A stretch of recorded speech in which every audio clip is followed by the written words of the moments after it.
studio apartment. So what that means is that it's a 3-bedroom apartment, it's a 3-bedroom terrace, but you have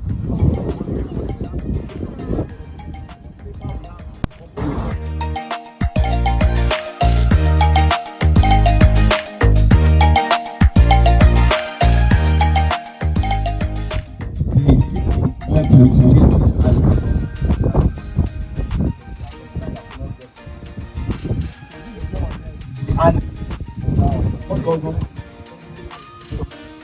Government land, like when you go to find the government to check, to be,